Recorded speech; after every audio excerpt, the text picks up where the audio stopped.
Welcome to my June 23rd video update. Finally got around to doing story video number 3 this week. And since it was videoed in my kitchen, I thought today I would do this in my kitchen. I'm using my little Yi action camera, so things are a little wide. But another experiment. And a kind of a cool setup, really, because I can put my little iPad mini on its stand right in front of the camera, and so I can glance down to it, and maybe it's not so noticeable if I have to refer to my notes like right now, like that. So it's been a good week because I got that done, and I got more outside work done. The video I did is not really a storytelling video, which is what my Bill's video stories are supposed to be. It's really more of a how-to video because I'm showing how I made bread, or how I make bread. And it's a remake of a video I did in 2012 when I started making bread based on this Jim Leahy recipe that's incredibly simple. So in 2012, I was really just getting started. And for that video, I used my Canon 60D. And I was really, as I said, just really getting, it was a reason to practice video because I like to have a real life situation when I'm trying to learn something, and that's what I was trying to do. I had reflectors up to reflect to myself, and they didn't really work so well because I didn't really know what I was doing. And the sound in the 2012 video, which by the way is 14 minutes long, and the one I just did this week is only 4 minutes long, so it's a lot faster. I use different techniques, which I'll talk about in a second. In the first one, I videoed myself talking to the camera, and it was really very echoey. I don't even remember what I was using for a microphone. The video mic on top of my Canon 60D is, I'm sure, is what I used. And so that was a little echoey, but later in the video, there's a narrative that I did as I watched the video. I did a voiceover, and that video is decent. The video in the new one is better, but there's a lot less of it because the part that's not better is it's a little stilted because I was reading from some script lines that I had written to go along with the video instead of just doing it while the video was going, which I felt I had to do because the video is a lot more fast-paced, and I didn't know if I could keep up with a voiceover properly. But the thing I like about the 2012 video is it's a little the dialogue is a little more folksy. I'm just sort of talking to you, but as a result, the video is long. So I stay on certain things a little bit longer than I need to, I think. But all in all, I kind of prefer the one I did originally, except for some of the sound and some of the video, than I do the new one. But the new one is using a strategy that comes from watching the VJ.com and Michael Rosenbloom. Michael Rosenbloom is a co-founder of this online and person-to-person, rather, classes, training on video journalism. The technique I was using was, as I said, something I've learned from VJ.com. It's called the Michael Rosenbloom 5-shot method. Basically consists of taking a close-up of the hands of someone doing something, close-up of their face, an over-the-shoulder shot, a wide shot of the scene, and another angle shot. So I'll put a link to both these videos at the end of this video as well as in the description. And I'd appreciate it if you take a look at both of them. And I'm not trying to get views of the videos. I just, if you're interested in this, take a look at both of them and come back and comment on what you think, which one works better. The 4-minute one is probably more attractive to people because it's not a longer commitment of time. But on the other hand, it's been up there for almost 5 years. And it's got like 8,000 views. So people obviously are interested in making bread, which brings me to another comment, which I just thought of, that if you make content that people are interested in, they're going to watch it. So you don't have to look at your numbers all the time. So that's kind of an obvious thing, but you don't think about it when you're doing it. So the reason I'm recording this video update here in our kitchen is I wanted to show you some of the tools that I use, or talk about some of the tools that I use. Of course, making bread is a 2-day process. You know, you put the ingredients together on day 1, set them aside, and let them rise. In this case, let the dough rise for 18 hours. So I had to wait till the second day to do the second part of the video.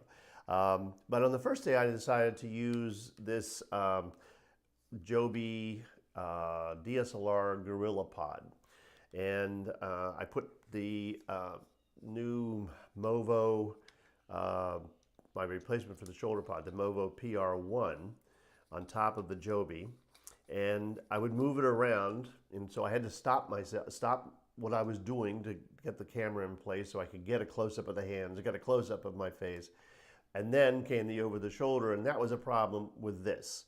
And so I pulled out my Mi Photo Backpacker Air, which I'm using right now with the Yi camera, and put it up on a chair because it wasn't tall enough. It only goes to 44.5 inches, I think, or something like that. So that was a little cumbersome because I had to take this Movo off of the Gorillapod and put it onto my Backpacker Air. So on day 2, I changed my plan. And I went to my trusty Lollipop, which I've had this for several years, and I really have not used it that much, but I've been using it a lot recently. I use it to hold lights when I'm in a situation where I need light downstairs when I'm recording, and it works great with this. So I can put the Movo on here. So I can put the Movo on here. I can't put my iPhone in it because I'm using it right now to record this, but so I can put the Movo on here. I can push this up and down very easily so I get a low shot. I can broaden these legs so it even goes a little bit lower. And more importantly, I was able to broaden the legs enough that I could stretch it across the sink so I could get a side shot of me. But then I could extend it, and just enough to take a picture or take a clip of the oven timer and the numbers on the oven panel. And then I can make it a little bit even taller and put it on the chair that I put it on so I can get an over-the-shoulder shot. But the important thing is, after I took the over-the-shoulder shot, I could collapse this, put it back on the counter, and get the next shot close-up of the hands or whatever the next shot was going to be. So that worked out very nicely, and this Lollipop, or something similar to it for you, is a great tool because it's so easy to, I don't have the sliding out legs that I do on the Backpacker Air. I do have to kind of remember to put a little pressure on here. I can change the direction, the tilt, fairly easily on the of the Movo, so that works out pretty well, and so that makes it really, really handy. It was an interesting process going through this. As I said, I've been making bread for 5 years, so I didn't need to storyboard this because I'm used to the process, and I knew when I needed to move the camera. But moving a camera around was interesting. This would have been a situation where it would have been nice to have another person doing the video or holding the camera, or in this case it was the iPhone, so the camera on the iPhone. But another interesting thing is to do it when I did it in 2012, I ran the camera, I videoed myself talking, and then I set the camera up, pointed it towards the counter, and had very few changes of shots, so it was fairly easy. With this 4-minute video, I had like almost 50 clips, short clips, because each clip of the close-up of the hands, close-up of the face, over the shoulder, wasn't longer than 10 to 15 seconds. And that's what I'm learning about making story videos. That is, you just need short clips, cut, cut, cut, cut, cut. And then I brought everything onto my iPad and used LumaFusion, and every time I use that app on my iPad, it works on iPhones, it works on iPads. It's only iOS right now, but they just keep coming out with more updates to it and more capabilities. Now they've come out with keyboard shortcuts if you use a wireless keyboard with your iPad or phone. But LumaFusion is fantastic for editing all of these clips together. So I could lay out all my clips, and then I could shorten them, cut them, whatever, and I ended up with my story. Then there's royalty-free music included with LumaFusion, and I just picked one and used it. And as I've said before, I'm not really adept at matching music to what's happening in a video. I haven't gotten to that point yet where I actually change the music to fit with what's happening in the video. So I've mentioned this resource before or already, but my resource for today really is take a look at thevj.com.